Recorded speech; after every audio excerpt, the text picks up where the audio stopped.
all for a man with money. Even now, as I sit in this dim kitchen with the rain tapping against the window pane, I still can't understand how it all spiraled out of control.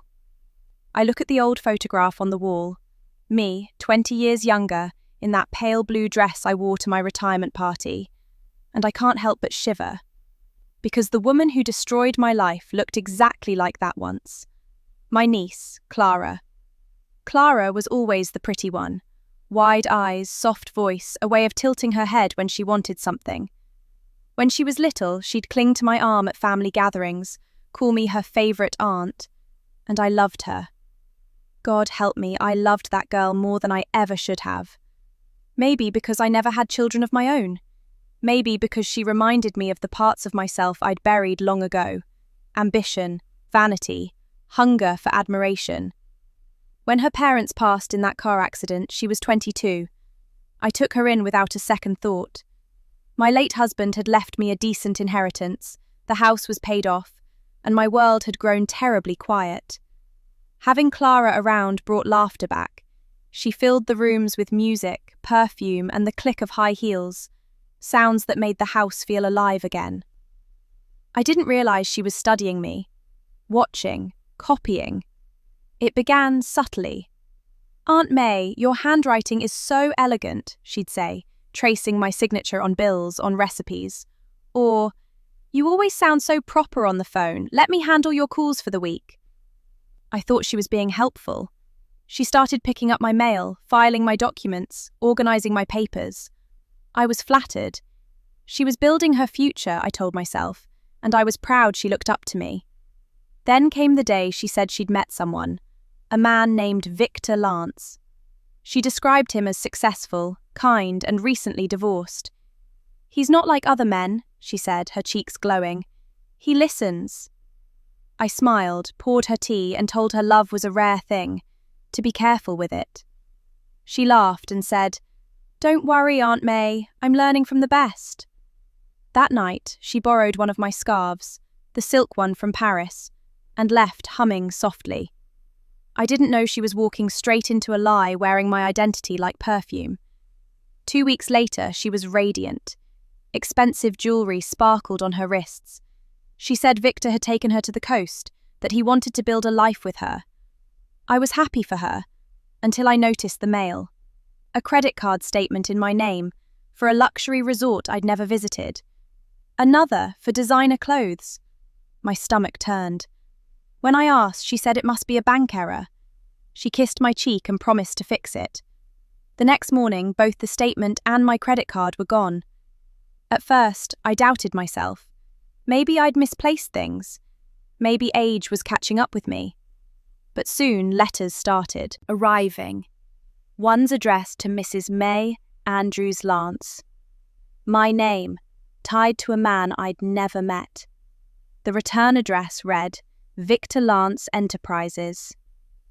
I called Clara, but she didn't pick up. Days passed, then weeks.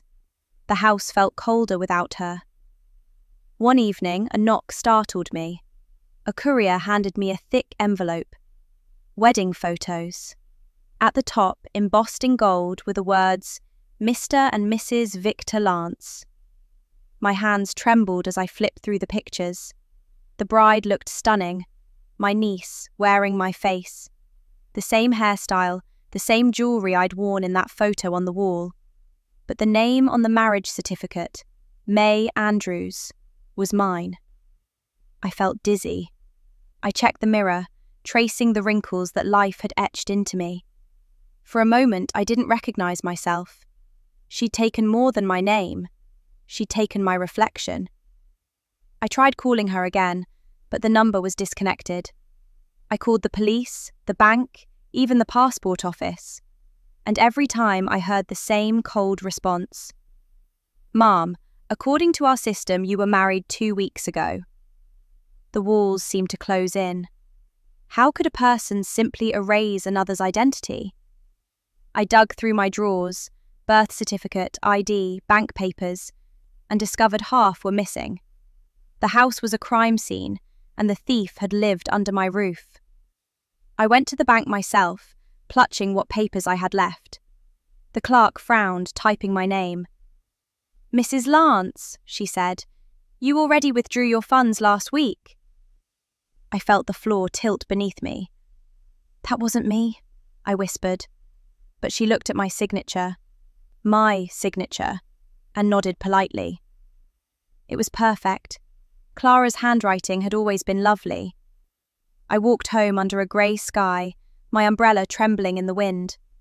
Every step felt heavier. People talk about heartbreak as though it's something clean, something poetic. But betrayal like this, it's ugly, slow, crawling through your veins until you no longer know who you are. That night, I burned the leftover letters she'd sent from college. The ones signed, "Love, your Clara." The ink melted into ash, but her ghost lingered in every corner. The next morning, I made a decision. If Clara could steal my identity, then I would steal back my truth. I put on my old coat, tucked the fake wedding photo into my purse, and boarded the first train to Harper City, the address on the envelope. I was going to meet Mr. Victor Lance myself. I wanted to look into the eyes of the man who thought he'd married me. The train's windows were smeared with rain, so the city arrived to me first as motion and sound. Steel shrieking, brakes groaning, a conductor's voice dissolving into static. Harper City rose out of the fog like a rumour you'd sworn you wouldn't repeat. I pressed my palm to the cool glass and watched the wet blur of neon and umbrella tops, and I told myself not to tremble. Thieves want trembling. Betrayers live for it. I folded the wedding photo back into my purse, the gilt letters, Mr. and Mrs. Victor Lance, flashing like a dare. Harper Central smelled like coffee and iron and too many apologies never said. I kept my head down, my steps measured, the way my mother taught me to move through rooms that weren't meant for women like us. Quiet, dignified, undeniable. I found a cab, gave an address written on the courier envelope, and felt the driver's eyes flicker to me in the mirror. "Lance Tower?" he asked, more statement than question. "Yes," I said, and the way the words scraped my throat made it sound like a lie. The tower itself was the kind of architecture that insists on being believed. It wasn't just tall, it was self-assured. Glass and steel and a lobby that echoed with quiet money. The security desk was a slab of white marble, and the woman behind it had a smile that didn't belong to any particular person. Polite, practiced, distant. "Appointment?" she asked. "I'm here to see Mr. Lance," I replied. "Tell him," and here my voice surprised me with its steadiness, "tell him his wife is here." The woman's eyes swept over me. She started to stand, then stopped, then looked again. I saw the moment she decided to let her training touch the edges of her curiosity. "Your name, Mum?" "May Andrews." She typed, blinked at her screen, then looked up at me as if my face had rearranged itself while she was checking. "Mrs. Lance, of course. I apologise. We weren't expecting you today." She buzzed the turnstile with a soft click. "Penthouse elevators, last bank to your right." Penthouse. Clara had married him into the clouds.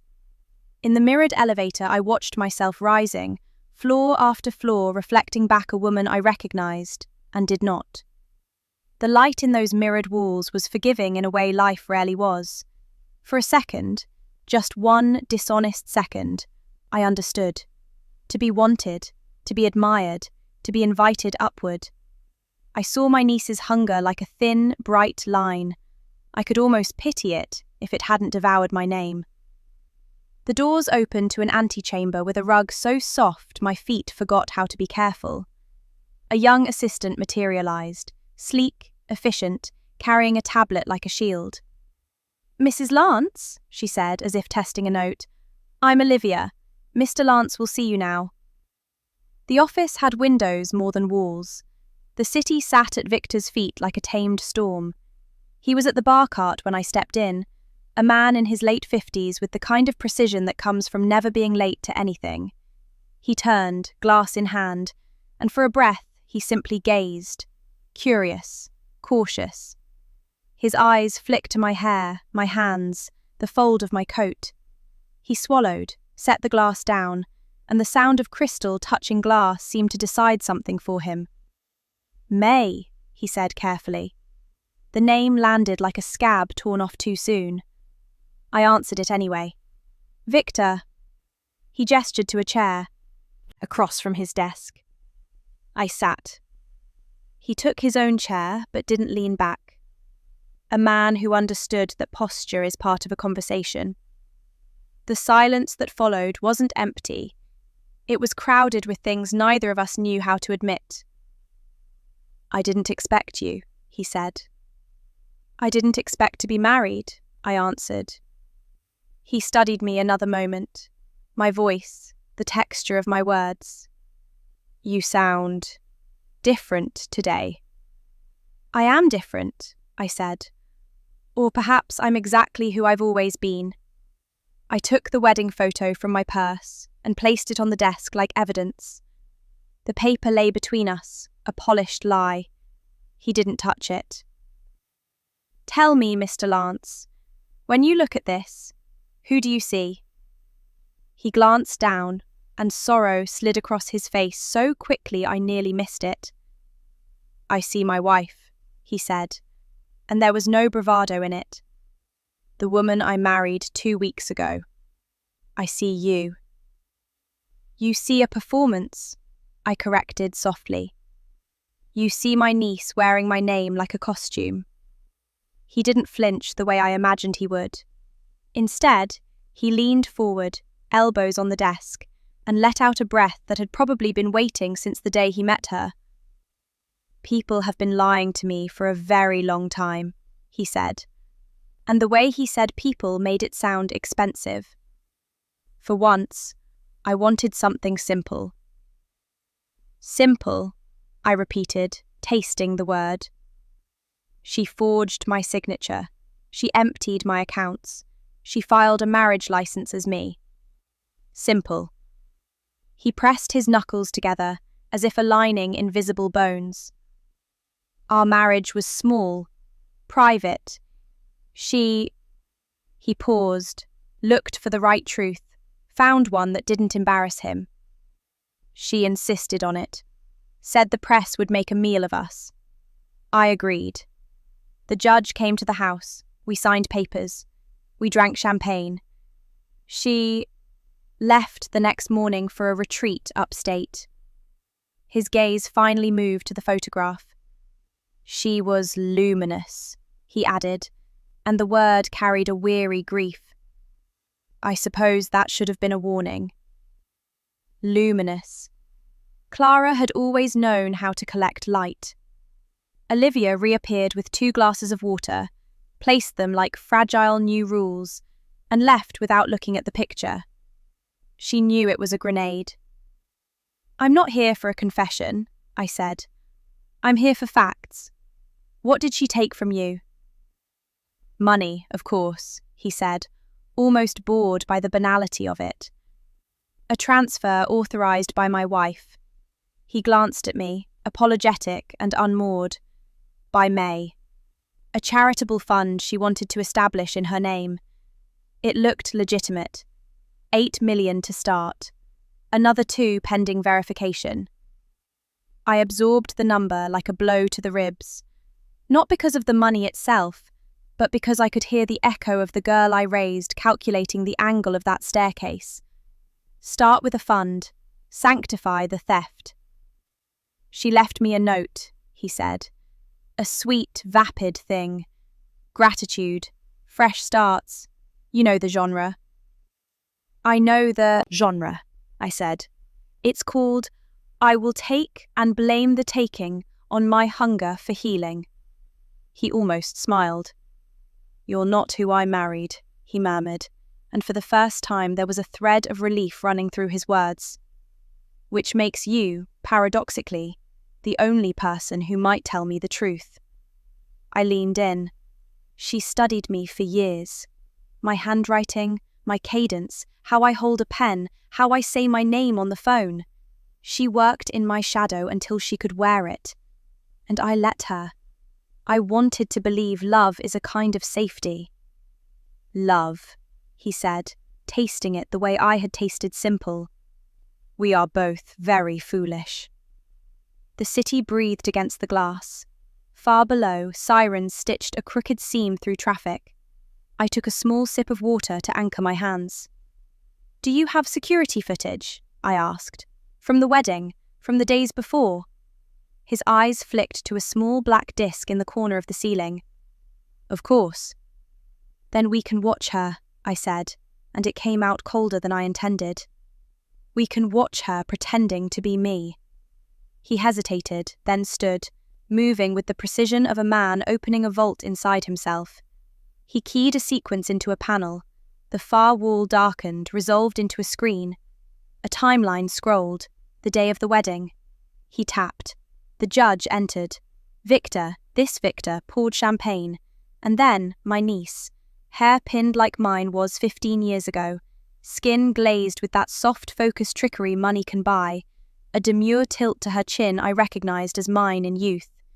She wore a pale suit the color of an apology, and the pearl earrings I'd been given for my 30th anniversary.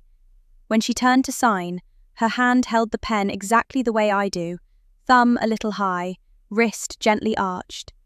I felt something inside me tear with a quiet sound, like silk caught on a nail.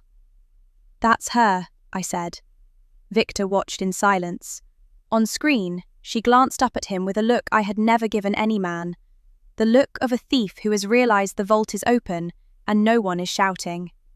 He paused the video. The judge verified her ID. Which she stole, I said. You're looking at a system that trusted a smiling face more than it trusted the truth. On the screen, the frozen image of Clara's mouth suggested laughter that would become expensive. I stood, moved closer to the glass, and the reflection superimposed us, me and the counterfeit, my older face with her younger mask. It made me dizzy. Where do we go from here? Victor asked. There was no arrogance left in him, only a man at the edge of something he doesn't yet know the size of. We go to the places she learned to be me, I said. My bank, the county records office, the boutique that sold those earrings a second time. And we follow the money to whatever saintly fund she invented. He nodded slowly. You sound like someone who intends to win. I sound like someone who intends to be herself, I answered. Olivia slipped back in, as if summoned by that sentence. I'm sorry to interrupt, she said, voice tight. There's a message that just arrived on the general inbox addressed to Mr. Lance and Mrs. Lance. It's odd. Read it, Victor said. She did, eyes on the tablet. If you want the truth, meet me tonight where the city pretends to be the ocean. Midnight. No cameras. Come alone, both of you. Signed, May. For a beat, no one moved. Then the rain at the windows grew louder, as if it had heard our names. She's baiting us, I said. She's choosing the stage, Victor replied. People who lie like performances. I lifted my purse, slipped the photo back in, and tightened the strap until my fingers stopped shaking. Then we'll let her have her stage, I said. But we'll own the ending. Olivia searched our faces for some permission to be frightened. I gave it to her with a small nod. Fear is a sensible dress to wear when the night writes your name. Where the city pretends to be the ocean, I repeated softly. I knew the place. Every city has one. The waterfront park with speakers that pipe in the sound of waves to drown out the engines. A horizon painted for people who can't afford the actual shore. I turned for the door. Midnight, I said. Victor fell into step beside me, not touching, not yet a team, but something dangerous assembling itself one breath at a time. In the elevator's mirrored box, we descended together, two strangers linked by a forged name and an invitation to the dark. I watched our reflections blur as the floors ticked down and thought of the girl I'd once lifted onto my hip so she could see over the crowd at a parade. Clara had always loved a spectacle. This time, I would be there when the lights went out. The city's clock tower struck midnight as we arrived at the waterfront, the place where the city pretended to be the ocean. The sound of artificial waves echoed through hidden speakers, washing over the empty benches and slick cobblestones. Streetlights flickered in long reflections on the water, and the air smelled of salt and electricity. I could feel the tension thick in my chest. Not fear, but something sharper, older. The feeling you get when you finally stand in the same storm you've been running from. Victor and I walked side by side, saying nothing. He wore a dark coat, collar turned up, his face unreadable. Mine was pale in the streetlight, the face my niece had borrowed for her lies. Every few steps I could hear the soft crunch of gravel under my shoes, and it reminded me of the nights I used to rock Clara to sleep when she was small, whispering lullabies about honesty, about kindness. What irony! The very words I fed her had turned to poison. "There," Victor whispered, pointing toward the old pier. A figure stood under the awning, long coat, hair loose, her silhouette unmistakable. Even from a distance I knew it was her.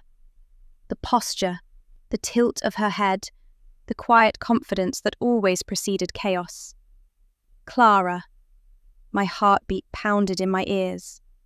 She turned as we approached, and for a second, I couldn't breathe. The resemblance was uncanny, except this time, she wasn't pretending to be me. She dropped the act, and the woman standing there was Clara in her rawest form, elegant, dangerous, unapologetically composed. "Aunt May," she said, her voice soft as rain. "You came." "Of course I came," I said. "You used my name, my life, my everything. Did you think I'd just sit at home and let you erase me?" She smiled, that same innocent smile she used when she broke my favourite vase as a child. "You don't understand. I didn't erase you. I made you relevant again." Victor stepped forward, his tone sharp. "You forged documents, Clara. You committed fraud. You lied to me, to both of us." She looked at him with that feigned vulnerability she'd mastered years ago. "I didn't lie. I just borrowed. You fell in love with the idea of May Andrews, her grace, her wisdom, her calm. I only gave you what you wanted." "By stealing it from me," I hissed, "you stole everything I built." Clara's eyes flashed. "Built? You mean that house full of dust and memories? That quiet little life no one noticed? You spent decades being careful, being polite, waiting for something that never came. I just took what the world owed you, owed us." I felt my knees weaken, but anger kept me standing. "You think the world owed you deceit?" "I think the world owed me survival," she said, stepping closer. "Do you have any idea what it's like to grow up being compared to you? Perfect Aunt May, the woman who never faltered, never raised her voice, never broke the rules. Everyone adored you. I was the leftover, the girl who didn't belong. So I learned to become you. And guess what? It worked." Victor's jaw tightened. "Worked? You drained my accounts and disappeared." Her gaze flicked to him, sharp, assessing. "Don't act innocent, Victor. You liked the lie. You liked the fantasy. You knew something didn't add up, but you didn't care. You wanted to believe you'd found love again, a mature, graceful woman who wouldn't challenge you. You wanted control." He opened his mouth, but she cut him off with a cruel smile. "You both needed me. You needed someone to remind you of who you were. I gave you that gift." I couldn't hold back anymore. "You ruined lives, Clara. You destroyed my reputation. I can't even access my pension. They think I'm living in luxury as Mrs. Victor Lance." Her expression softened briefly, almost with pity. "Then take it. Take it all. The house, the money, the name. I don't want them anymore." Victor frowned. "What do you mean?" She turned toward the water, her reflection trembling beneath her like a ghost. "I was never going to stay. The moment you both started chasing the truth, it was over. I just wanted to prove I could do it, that I could become someone who mattered." By burning everything behind you? I asked. She didn't answer. Instead, she reached into her coat and pulled out a small envelope. Here, she said, holding it out. The account numbers, the transfers, the passwords. Everything you need to undo the damage. I hesitated, suspicion crawling up my spine. Why now? Her smile faded. Because they're coming. The wind picked up, carrying her words like whispers through the metal beams of the pier. Who's coming? Victor asked, stepping closer. The people I borrowed money from, she said quietly. You think I stopped at your account? No. I made deals. Dangerous ones. They believed I was Mrs. Lance, that I had access to your empire. They're not patient men. Victor's face went pale. You brought them into this? I didn't have a choice, she whispered. I was drowning. Every lie needed another to stay afloat. And now, she gestured toward the streetlights flickering in the distance. Now it's all collapsing. I could hear it then. Engines. 2 black cars slowing at the far end of the pier. My blood ran cold. Clara's hands shook as she pressed the envelope into mine. Take it, she said urgently. Please, Aunt May. Whatever happens tonight, tell them I tried. Before I could answer, she turned and ran, her coat flaring behind her like a dark wing. Victor shouted her name, but she didn't look back. The cars stopped abruptly, doors flying open. 3 men stepped out, their movements fast and purposeful. I grabbed Victor's arm and pulled him behind a stack of crates, my heart thundering. Gunshots cracked the night. Sharp, violent, final. The sound echoed over the fake waves, and then silence. Only the hum of streetlights remained. We stayed hidden for what felt like an eternity before Victor moved. Stay here, he said, but I followed anyway. The pier was empty except for a single shoe lying near the railing. Her shoe. The water below rippled under the lights, dark and endless. She's gone, I whispered, my voice hollow. Victor stared at the water, his jaw trembling. Maybe not. Maybe she escaped. But deep down, I knew. The sea, real or artificial, had swallowed her secret. I looked at the envelope in my hand. It was damp from the mist, but the seal was unbroken. My niece's final act wasn't love or redemption. It was desperation. She'd tried to clean up the storm she created, but some storms don't end in peace. They end in silence. Victor touched my shoulder. We should go. As we walked back toward the city lights, I glanced one last time at the water. The sound of waves played through hidden speakers, the city pretending, as always. But beneath it, I could almost hear Clara's laughter, distant, fragile, and gone. The next morning, the city didn't feel real. Everything looked muted. Colors faded, sounds distant, faces blurred. I sat in Victor's car as we drove away from the pier, clutching that damp envelope like it held the pulse of the world. Neither of us spoke. The hum of the engine filled the silence that words couldn't. Every so often, Victor's hands would tighten around the steering wheel, and I'd see the muscles in his jaw twitch, the only signs that he was barely holding himself together. When we finally reached his penthouse, dawn had just begun bleeding across the sky. The soft orange glow caught the glass towers, turning them into burning pillars. It reminded me of how easily light lies. It can make even ruin look holy. He poured 2 cups of coffee, though neither of us drank. I placed the envelope on the table between us. The paper was wrinkled, smeared with seawater, and faint traces of Clara's perfume still clung to it, jasmine and smoke. I hesitated before opening it, afraid of what I'd find. Inside were documents, bank statements, transfer slips, handwritten notes. Her penmanship was neat, deliberate, as if she wanted whoever found them to know she hadn't been careless. She'd been calculating. There were names of offshore accounts, digital wallets, even a few letters addressed to Mrs. Lance from institutions I'd never heard of. But beneath all the money trails and signatures, one folded note stood out. It was written in pencil, the edges frayed, the handwriting shaky. Aunt May, if you're reading this, I'm sorry. I didn't plan to hurt you. I just wanted to live a life where people finally saw me, not as your shadow, but as someone bright enough to cast one of her own. But I've learned something. When you build your name out of stolen pieces, it crumbles faster than truth. You once told me love without honesty is a candle without a wick. I never understood it until now. If you can, forgive me. Tell Victor I never meant for it to go this far. Clara. My throat burned. I'd spent so many nights wondering what I could have done differently, where I'd failed her, how she'd turned out this way.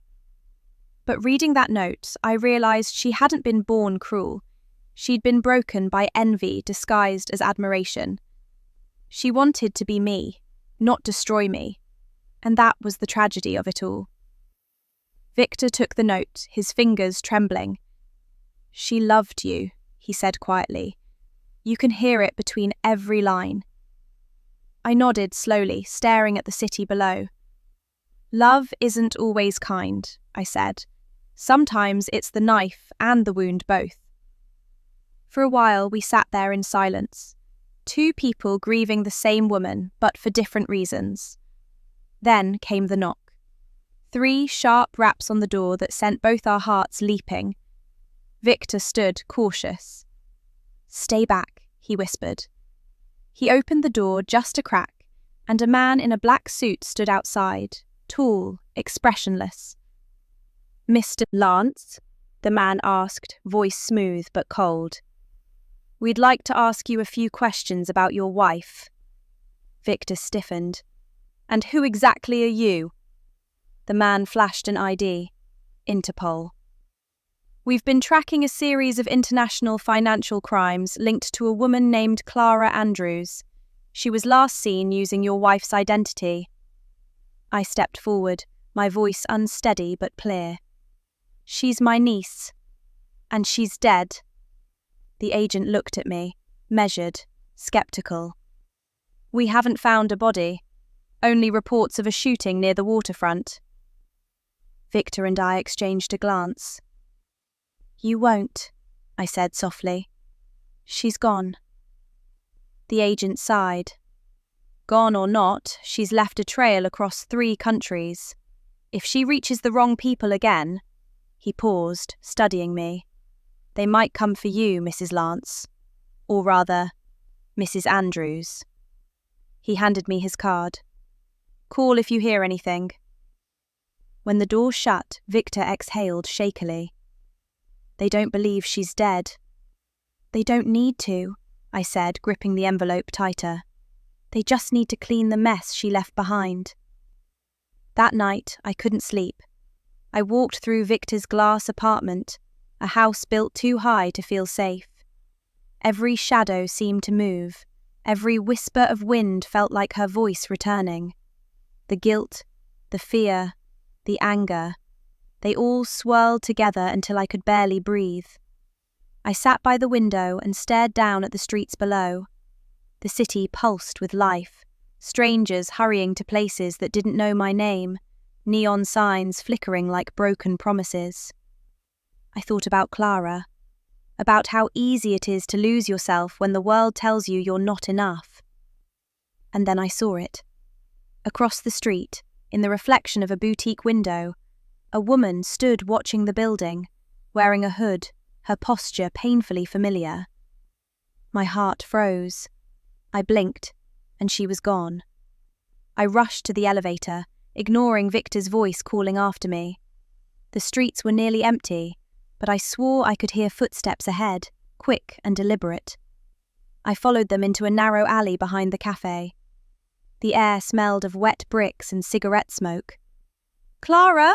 I called out, my voice cracking. If you're alive, please, just let me see you. Silence. Then, faintly, a whisper. Aunt May. She stepped out from the shadows, alive, pale, soaked to the bone. There was a small cut on her cheek and fear in her eyes, but she was smiling, that same trembling, defiant smile. I told you I'd survive, she said softly. I always do. I froze, words dying on my tongue. They're looking for you, I whispered. You have to stop this. It's over. It's never over, she said. Not when people like Victor have everything and women like us have to steal just to breathe. Stealing isn't breathing, Clara, I snapped. It's drowning in disguise. She laughed, hollow, tired. Maybe, but it's the only way I've ever known. And then, before I could move closer, she backed away, into the shadows again. Don't follow me this time, she said. If you love me, let me disappear. Her voice lingered long after her footsteps vanished. I stood there, alone, in the alley where the truth felt heavier than the night.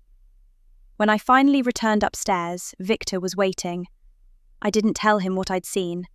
I just handed him the envelope again and said, Let's end this quietly. He didn't ask how, he just nodded, because some lies deserve to be buried, even if the dead walk away with them. 2 weeks passed, yet sleep still refused to visit me. Every night I sat by the window of my small guest room in Victor's penthouse, staring down at the city like it held the answers to the ache in my chest. The world outside moved on, indifferent, but inside me, inside that quiet, tired heart, the same questions kept circling. Had I done enough to stop her? Was she truly gone this time? Or was I living in the shadow of a ghost that refused to rest?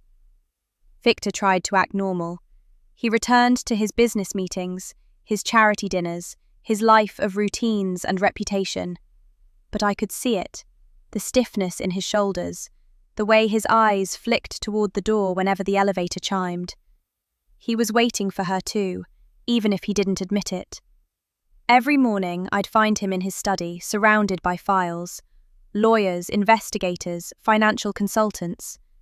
The envelope Clara left had become our shared puzzle, and buried inside those papers was something neither of us had noticed at first. A coded note at the bottom of one of the transfer receipts. A series of numbers and letters scribbled in a different ink. A117/May's Promise. At first, I thought it was just a reference code, but when I looked closer, I saw my own handwriting beneath it, my real signature, the one I'd used years ago on my charity documents. What is this doing here? I whispered, my pulse rising. Victor looked over my shoulder. May's Promise, he repeated. Isn't that the foundation you started for widows and children? Yes, I said slowly, but it was shut down 8 years ago. I never finished the funding. There shouldn't be any accounts left open under that name. He frowned. Unless someone reopened them. A chill ran through me. You mean Clara? He nodded grimly. If she used that charity name as a shell, we're talking about something far bigger than fraud. She may have hidden more money than we thought. We spent the rest of that day tracing it. I called old colleagues, lawyers, even the accountant who'd handled my foundation back in the day. One after another they told me the same thing. No active accounts, no trace of May's Promise, until one hesitant voice broke the pattern. Wait, the accountant said. There was an account reopened last year. Very small activity at first, but in the last few months, millions passed through. Under your name, Mrs. Andrews. We assumed you were back in philanthropy. My knees nearly gave out. That wasn't me, I said. It was her. Victor's face hardened. Where is it registered?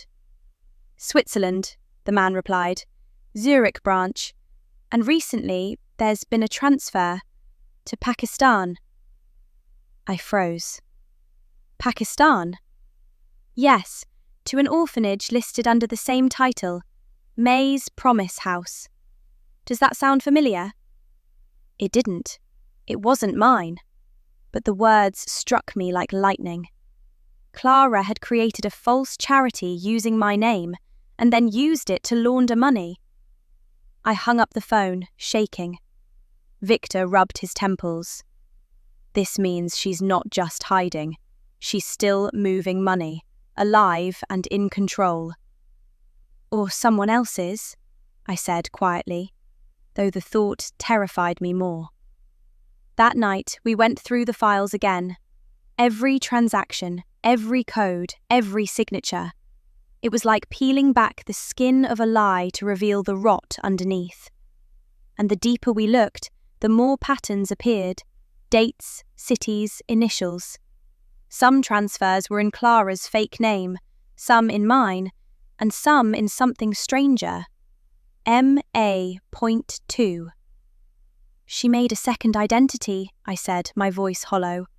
A version of me that even I couldn't recognize. Victor leaned back, staring at the ceiling. She's smarter than any of us gave her credit for. Smartness without conscience is a curse, I whispered. She learned everything I taught her, but left out the part about kindness. The next morning, I received a call from a number I didn't recognize. I almost ignored it, but something, instinct, maybe fate, made me answer. "Hello?" I said. There was silence for a moment. Then a familiar voice, low, trembling but unmistakable. "Aunt May." I nearly dropped the phone. "Clara?" "Don't talk," she said quickly. "They're listening. I don't have much time." "Where are you?" I whispered, clutching the phone so tightly my knuckles whitened. "I can't say. I just wanted you to know. I didn't take it all for myself. Some of it went where it should have gone. The orphanage, the women's shelters. I wanted to fix something, even if it was too late for me." "Clara, you have to stop running. Interpol is looking for you. Victor!" "I know," she interrupted. "And you need to stop helping him. You think he's the victim. He's not. He's hiding something too, that's why I did it." "What are you talking about?" "The charity money. It wasn't all mine. Half of it was his. Hidden. Dirty. He used my fake identity to clean it. He let me take the blame." My blood turned to ice. "You're lying." "Am I?" she said, and for the first time her voice cracked. "Check the last page of the envelope.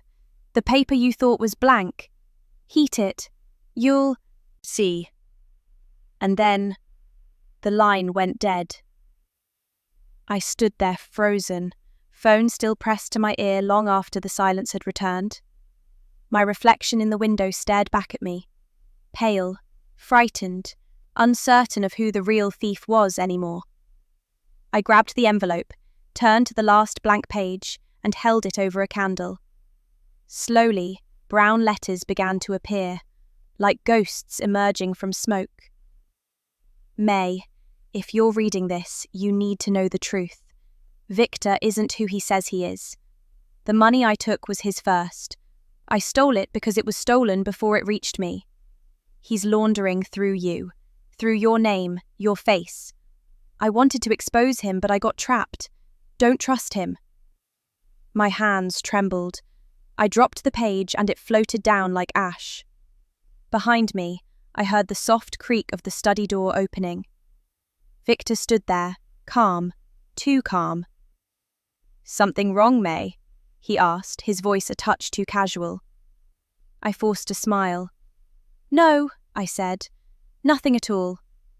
But inside me, every alarm screamed, because now I knew Clara wasn't the only one who had played a part in this game of stolen names. The man who claimed to be the victim might have been the puppet master all along. And the worst part? I'd walked right into his web. That night I didn't sleep a single minute. The words Clara had spoken on the phone kept echoing in my head. Victor isn't who he says he is.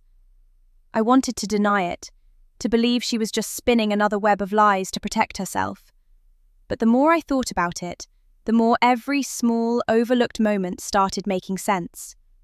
The quiet way Victor had handled the investigators, the way he insisted on keeping the documents at his office, the sudden calm that replaced his fury when we found traces of her charity accounts. He wasn't shocked. He was waiting for me to find them. The next morning, I played the part of a weary old woman trying to return to normal. I made tea, read the newspaper, asked Victor if he'd heard anything new from the authorities. He smiled softly, a little too soft, and said, "They're closing the case. Without a body, they can't charge anyone. It's over now, May. You can rest." Rest. The word felt like a lie wrapped in kindness. When he left for a meeting that afternoon, I went into his study. The air still smelled of his cologne, expensive, composed, and slightly metallic. I sat at his desk, hands trembling, and began searching. At first, everything was neatly organized. Client contracts, business statements, tax reports. But then I noticed a locked drawer, one I'd never seen open before. Inside his drawer key tray was an empty slot. The key wasn't there. My pulse raced. I scanned the desk. Nothing. The shelf? Nothing. And then, as I turned to leave, the corner of a framed photograph caught my attention. It was of Victor and Clara, their engagement photo, the one that had circulated in society columns. But when I lifted it, I heard a faint plink. The back panel was loose. I pried it open, and there it was, a small silver key. I didn't breathe as I slid it into the drawer lock. The click was soft, almost polite. Inside were several manila folders marked with initials and numbers. I pulled one out and opened it. My heart stopped cold. Each folder contained documents for May's Promise, the fake foundation, signed by both Clara and Victor. Transfers, contracts, and agreements, all perfectly legitimate on the surface, but layered in deception. And in the corner of one document was a small handwritten note in Victor's tidy script. "Move Phase 3 funds through Clara. She'll draw attention, then disappear." I felt sick. My knees gave out and I caught myself on the edge of the desk. He had planned everything. Clara wasn't the mastermind. She was the distraction, the sacrifice. A voice behind me broke the silence. "I was hoping you wouldn't find that." I froze. Slowly, I turned. Victor stood in the doorway, his expression calm, almost tender. "Victor," I whispered, "you used her." He sighed. "I didn't use her. I guided her. Clara wanted to play the part of you. I simply gave her the stage. She was brilliant, impulsive, greedy, exactly the kind of person people love to blame. And you, dear May, you were the perfect alibi, dignified, untouchable. You laundered money through my name." He shrugged slightly. "I protected what's mine. The world of business is full of sharks, May. I just trained one." My chest tightened. "She trusted you." "She needed me," he said, "and I gave her purpose. You should thank me. I made her unforgettable." I could barely speak. "She's dead because of you." He tilted his head, the faintest smirk forming. "Dead, is she? You said that yourself. But you never saw her die, did you?" I stared at him, realization dawning slow and heavy. You know where she is." "I know everything," he said quietly. "She thought she could outsmart me, move money I already owned. But she underestimated the one thing she inherited from you: guilt. She'll surface again. They always do." The air between us crackled. I wanted to scream, to lunge across the room, to tear every piece of paper apart. But I didn't. I had to think, carefully. "What now?" I said, keeping my voice even. He smiled faintly. "Now, you go back to your quiet life. I'll make sure the authorities forget your name in all of this. You'll have your house back, your pension, your peace. In return, you stay silent. Silent? Yes, silence is the luxury of survivors. He turned to leave. I'll transfer some funds to your account. Consider it compensation for your trouble. When he left, I stood there trembling, surrounded by the ruins of truth. I gathered the documents, slipped the most incriminating ones into my purse, and left the apartment. My reflection in the elevator mirror looked like a ghost, pale, frightened, but burning with something fierce. That night, I went back to my old house on Maple Lane. The "sold" sign was gone, but I still had the spare key. Inside, the air smelled of dust and memories. I sat at the same kitchen table where Clara used to braid my hair, where she once promised she'd make me proud. I took out the envelope, the note, the hidden pages, and the files I'd stolen from Victor. I spread them all out under the dim light. Every lie, every signature, every sin. And there, at the bottom of one ledger, I found something new. A wire transfer to an account labelled simply A. Noor, Karachi. Noor. Light. Clara had always loved that word. My heart pounded. I realised what it meant. She was alive. She hadn't vanished into the ocean. She had escaped across it. But why leave that clue? Why reach out to me again? And then I saw it, scribbled beside the transfer. For May, when truth is ready. Tears blurred my vision.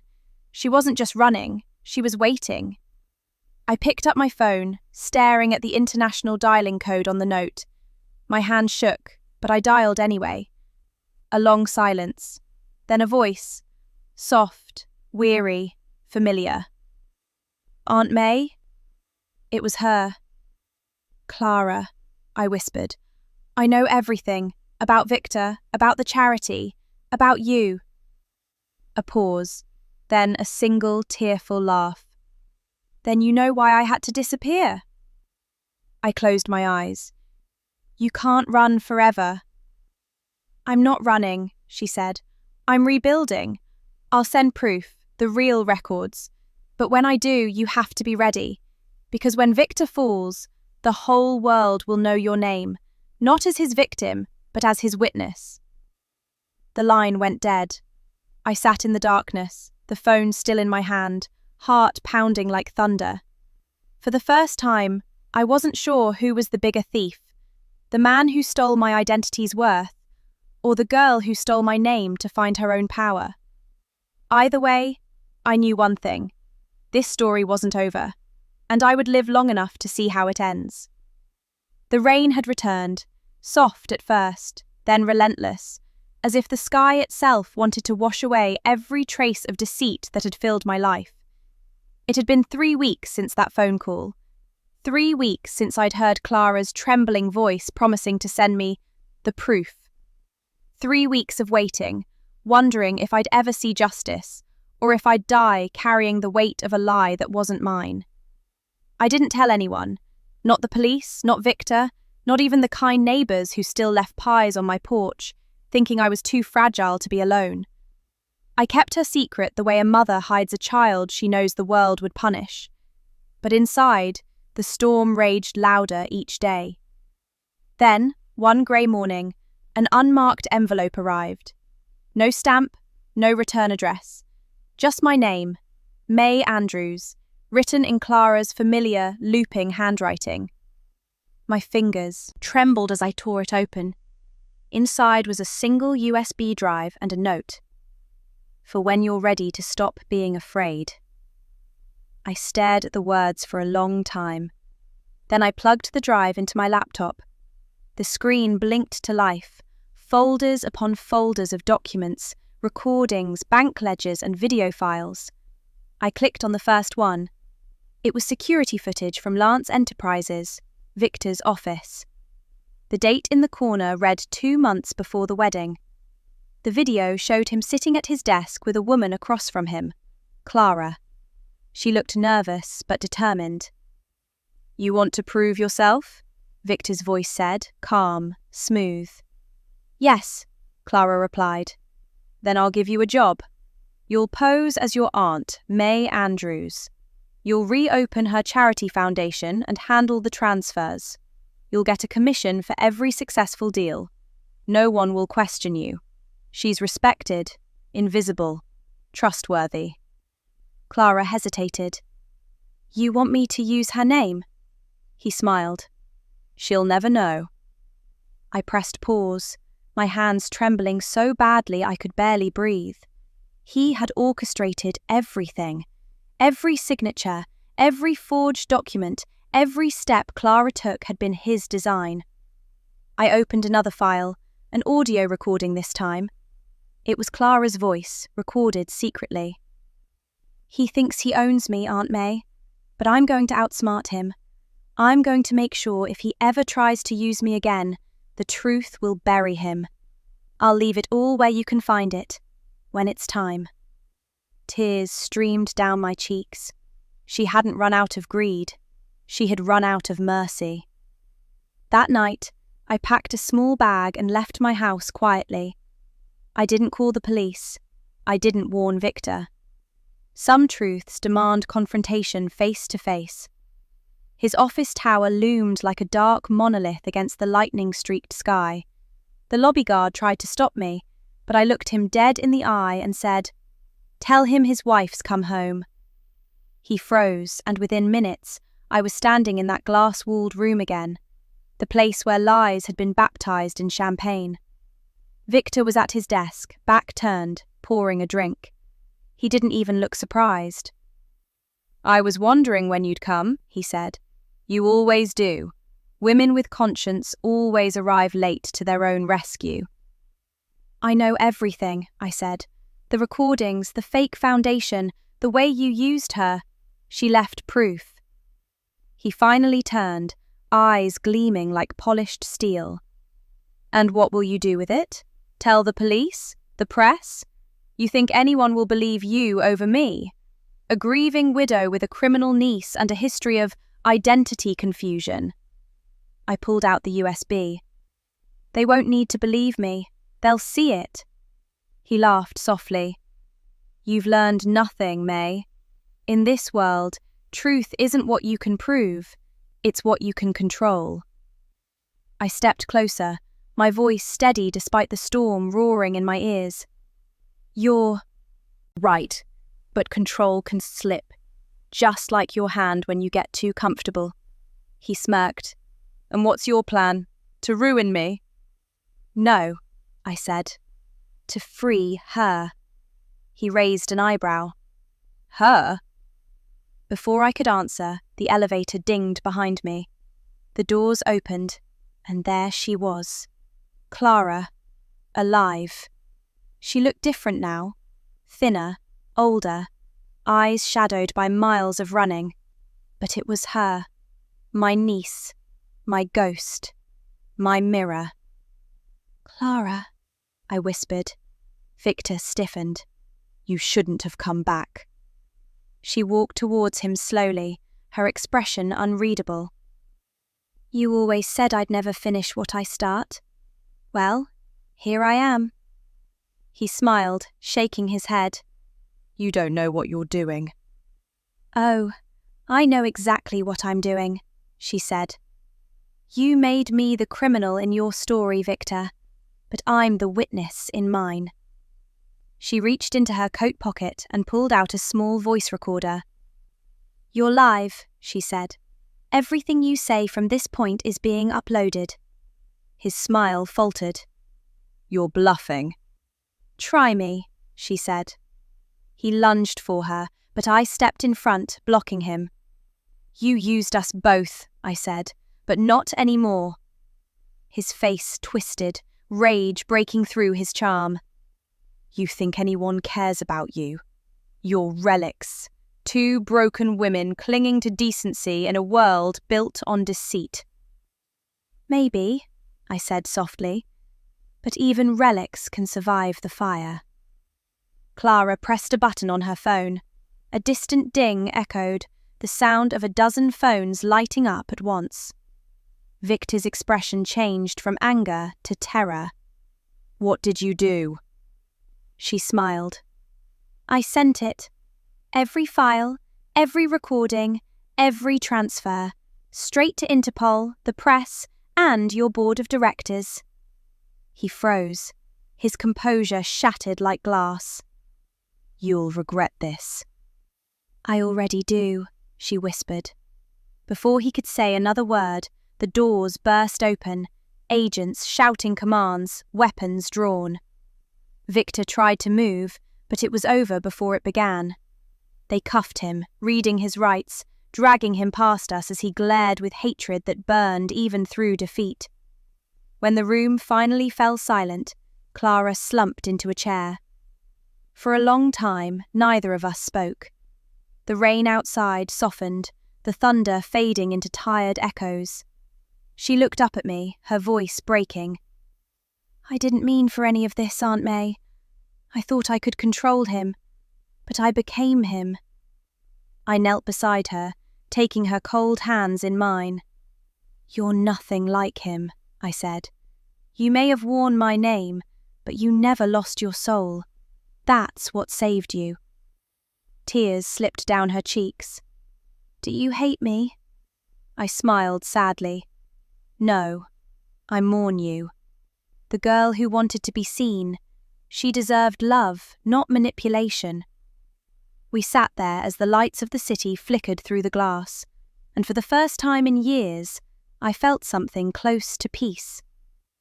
By morning, Victor's empire had crumbled. News spread like wildfire. Billionaire exposed in global charity fraud. His assets were frozen, his reputation ruined, and my name, my real name, was cleared. Clara testified against him in court. She didn't ask for leniency. She faced every accusation with a quiet dignity I'd never seen before. And when the judge gave her a reduced sentence, she turned to me and whispered, I'll start over this time, as myself. I visit her sometimes. She's thinner now, but stronger, her eyes gentler. We sit in the visiting room and talk about the past, about who we were, who we became, and how sometimes, to find the truth, you have to lose yourself first. She always ends our talks with the same words. You saved me, Aunt May. And every time I tell her the same thing. No, Clara, you saved yourself. I just waited long enough to see it. Now, when I walk past a mirror, I no longer see the woman whose name was stolen. I see a survivor of love, of deceit, of bloodlines gone wrong. I see a story that ended where it began, with family. Because betrayal might wound you, but forgiveness, true forgiveness, is the only thing that makes you whole again.